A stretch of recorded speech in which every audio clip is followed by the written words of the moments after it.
Ay guys, sa mga naghahanap ng budget friendly na mga L300, nandito tayo sa Kuya Katir Pineda, kung saan makakapili kayo ng mga murang L300 po dito. Pang negosyo, pang hanap buhay, at pang pamilya. Sa murang halaga lamang, iba-iba lang ng konti, depende sa year model. Mamaya papakita ko sa inyo isa-isa yung loob po nila para nang sa gayon ay makapili po kayo. Pwede nyo pupuntahan dito sa Barangay Balangkas, Santo Tomas, Pampanga po. Araw-araw bukas sila, at ang kagandahan dito guys, pwede kayo mag-request at pwede kayo magpa-modify, depende yan sa gusto nyong ipalagay. Gaya ng bull bar, halimbawa naglalagay sila ng ganun guys, pwede pa kayo maglagay ng top load.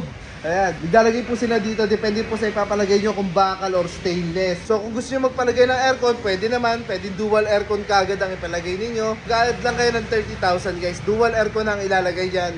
Harapan at likod, kakaroon na ng air condition. Sure, magugustuhan nyo ito. Lalo sa mga nagdi-deliver, pwede ito panghanap buhay. Sa mga naglalalamu, Transportify, sa mga logistic company, sa mga nagdi-deliver ng isda at gulay. Ito yung mga karaniwang binibili nila dahil sobrang lakas ng makina nito. Ito nila ang mga paninda ang kayang buhatin nito. Hindi kayo bibitinin nito sa mga paahon kahit gano'n pa kayo kabigat. Yan po katatag itong Mitsubishi L300. So umpisa na natin guys, I'm sure may mapipili kayo rito. Kay Kuya Katir Pineda, yun lang hahanapin nyo po rito. So guys, unahin na natin ito muna. Itong nasa unahan. Ito po ay 2012. Nagkakahalaga na 370,000 pesos.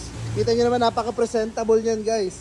Napakaputi niyan. Mas maputi pa yan sa legs ng jowa mo. Napaka-presentable ng kanyang body. Papakita ko po sa inyo. 370,000 naman yung ganito klase. And kita nyo naman yung upuan guys, walang punit. Bagong-bago po yan. 73,662.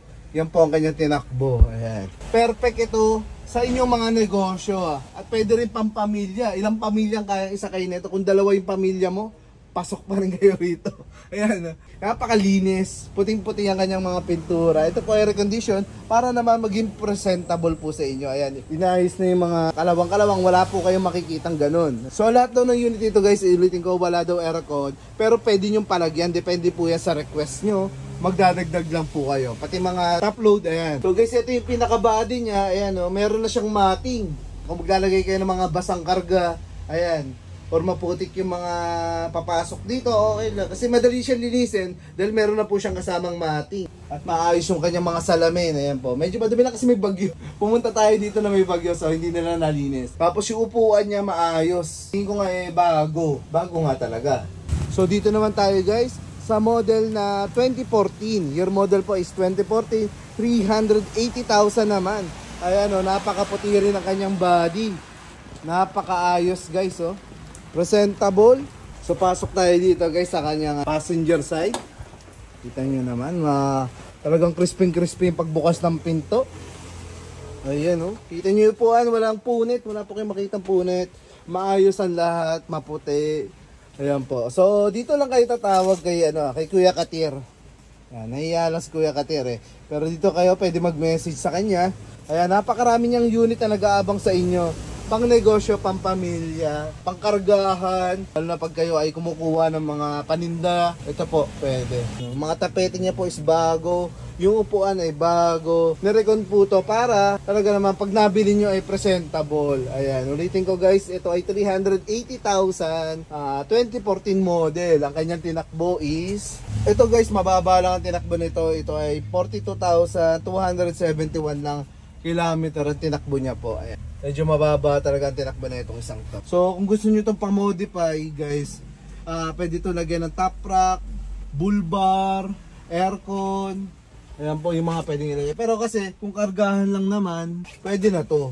So kahit hindi nyo na pa-modify, ang importante sa kanya, malakas ang makina po nito. At ito po yung likuran niya, ito yung pinaka-body niya. Tignan nyo naman, napakalinis din guys. Wala kayong makikitang mga kalawang-kalawang. Napaka-presentable. Kita nyo naman yung kanyang mat, maayos. Ulitin ko po, ito po ay 380,000, 2014 year model po. Ayan. Guys, ito yung pinakamodelo dito sa kanilang garahe. Guys, ito si 2016 na nagkakahalaga naman ng 420,000 pesos. Ayan, kita nyo naman makapal ang kanyang gulong. Napakakapal pa ng kanyang gulong guys. So, puting-puti yung kanyang body. Medyo madilim lang kasi mabagyo kasi. Ayan, yun naman, presentable ang kanyang loob. Medyo madilim lang, pasensya na kayo ha. Yung mat niya is bagong bago. Pati yung mga upuan niya bagong bago. Kita nyo naman guys, wala kayong makikita mga punit. Ayan, so presentable po ito pag napunta to sa inyo. Ayan, pwede nyo i-message si Kuya Katir, no? Contact number na pwede nyo i-message. Ayan, kung kayo ay mag-i-inquire ng ganitong unit, ito po ay 2016 naman ito. Sa halagang 420,000 pesos. Ayan, mga palang kanyang gulo, maputi yung kanyang body. Walang basag yung salamin. Tingnan natin yung loob niya. So, ito yung decoration niya guys. So, ito nyo naman. Nakabalot pala ito upuan, bago. Pati yung ano niya, floor mat niya is bago. Malinis. Ito po inirekon, tinanggal yung mga kalawang para naman maayos yung bibilin. Maramdaman nyo na para siyang bago. So lahat na makukuha nyo unit dito guys, wala na tong problema. Maayos na, gagamitin nyo na lang sa inyong negosyo or sa inyong pamilya.